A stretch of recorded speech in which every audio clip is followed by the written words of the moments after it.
हरियाणा के चुनावी रण में भारतीय जनता पार्टी कांग्रेस से आगे बढ़ती हुई नजर आ रही है। जहां कांग्रेस पार्टी अभी तक टिकट बंटवारे के फेर में उलझी है, वहीं भाजपा के शीर्ष नेताओं ने नामांकन दाखिल करने भी शुरू कर दिए हैं। आपको बता दें कि अंबाला शहर से मौजूदा विधायक और भाजपा के प्रत्याशी असीम गोयल ने भी अपना नामांकन दाखिल किया।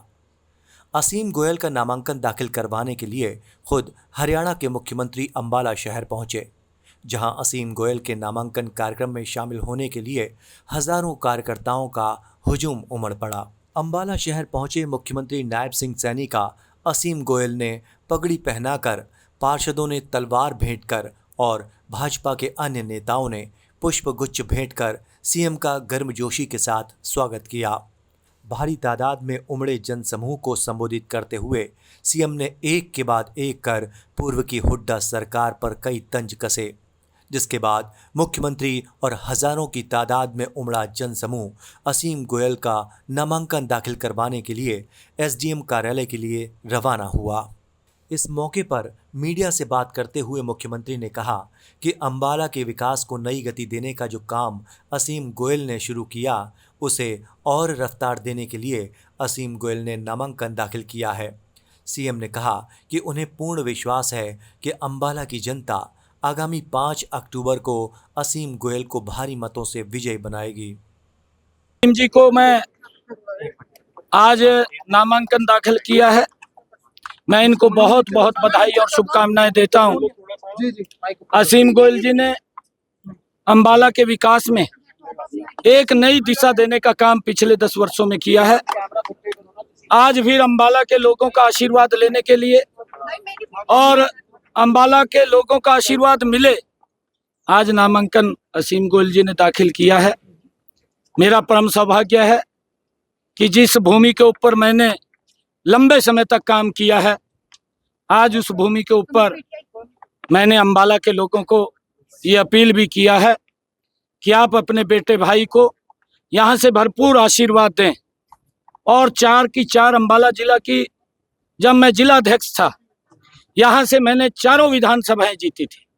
मुझे पूर्ण विश्वास है अंबाला की सरदारी के ऊपर, अंबाला के लोगों के ऊपर 8 तारीख को जब रिजल्ट आएगा, 4 की 4 अंबाला जिला की विधानसभाएं चंडीगढ़ के अंदर जाएंगी। और हमने ये भी कहा है कि जितने विकास की गति हमने पिछले 10 वर्षों में की है, आदरणीय नरेंद्र मोदी जी के नेतृत्व के अंदर तीसरी बार हम फिर बहुत गति से पूरे प्रदेश का विकास करने के लिए कृत संकल्पबद्ध हैं। और हम लगातार विकास की ऊंचाइयों के ऊपर हरियाणा को पहुंचाने का काम करेंगे। पिछले कार्यकाल में जो हमने निर्णय किए हैं, हमारी सरकार ने जो निर्णय लिए हैं, ऐतिहासिक निर्णय लिए हैं, और हरियाणा प्रदेश देश के विकास की गति में सम्मिलित होते हुए एक नई पहचान पिछले 10 वर्षों में हरियाणा की बनी है। इस पहचान को और गति से आगे बढ़ाने का हम काम करेंगे। सैनी साहब, किन मुद्दों को लेकर चुनाव जीतने की उम्मीद कर रहे हैं आप? देखिए, हमने लोगों के बीच में संकल्प पत्र वैन को भेजा था, लोगों के सुझाव आए हैं, संकल्प पत्र बनेगी। जितने भी सुझाव लोगों के आए हैं या जो हमारे ध्यान में लोग काम लगाएंगे, प्राथमिकता के आधार पर ऊपर उनको पूरा करने का काम करेंगे और संकल्प पत्र को हम पूर्ण रूप से लागू करेंगे। क्या कहेंगे? अभी तक लिस्ट भी जारी नहीं कर पा रही पूरे कैंडिडेट। देखिए, वो उनका अपना मैटर है और वो जारी करेंगे, वो देख रहे हैं। और मैंने उसके ऊपर कोई प्रतिक्रिया आज नहीं देनी है, क्योंकि हम आज हरियाणा प्रदेश के लोगों का एक ये मूड बना है। तीसरी बार भारतीय जनता पार्टी की सरकार बड़े मैंडेट के साथ, कांग्रेस के जो लोग आए हैं वो घिसे पिटे पुराने ही चेहरे हैं, और जिन्होंने हरियाणा प्रदेश के लोगों को लाइन में खड़ा किया, सीएलयू के नाम के ऊपर किसान की जमीन को हड़प करके दामाद को खुश करने का काम किया, गैस के लिए लोगों को 4-4 दिन लाइन में खड़ा रहना पड़ा, बिजली की बात करते रहे, बिजली नहीं उपलब्ध होती थी, और किसानों को कई प्रकार के प्रताड़ित गरीब व्यक्ति का अपमान, महिलाओं का अपमान करने का काम ये कांग्रेस सरकार ने किया है। और भारतीय जनता पार्टी ने हर वर्ग का सम्मान बढ़ाने का काम किया। इसको गति से आगे जारी रखा। वहीं नामांकन दाखिल करने के बाद भाजपा प्रत्याशी असीम गोयल ने कहा कि वे अंबाला की जनता के आभारी हैं, जिन्होंने इतना प्यार और समर्थन उन्हें दिया। 8 अक्टूबर को एक बार फिर प्रदेश में कमल का फूल खिलेगा। इस बार भी विकास के मुद्दे को लेकर वे जनता के बीच जाएंगे और अंबाला में विकास की झड़ी लगा देंगे। वहीं अभी तक अंबाला में कांग्रेस ने अपना प्रत्याशी तक घोषित नहीं किया है। इसे लेकर असीम बोले कि कांग्रेस दबाव में है और 70 प्रत्याशी हैं जो सभी मुख्यमंत्री पद के दावेदार हैं। अभी भी कांग्रेस ने 9 प्रत्याशियों की लिस्ट ही घोषित की है और कई प्रत्याशी घोषित करने अभी बाकी हैं। इससे साफ दिखता है कि कांग्रेस हार रही है। असीम गोयल भले ही ये कह रहे हों कि कांग्रेस हारती नजर आ रही है, लेकिन लोकसभा चुनाव में अगर देखा जाए तो 400 पार सीटों का दावा किया गया था, लेकिन कितनी सीटें आईं ये सभी जानते हैं।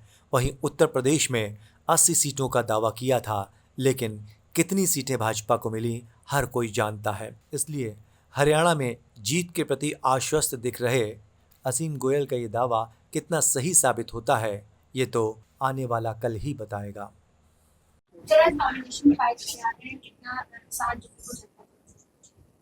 बहुत प्यार, बहुत विश्वास, समर्थन, आशीर्वाद मैं अभिभूत हूँ। अंबाला की स्वाभिमानी जनता का, जनता जनार्दन का मैं धन्यवाद करना चाहता हूँ।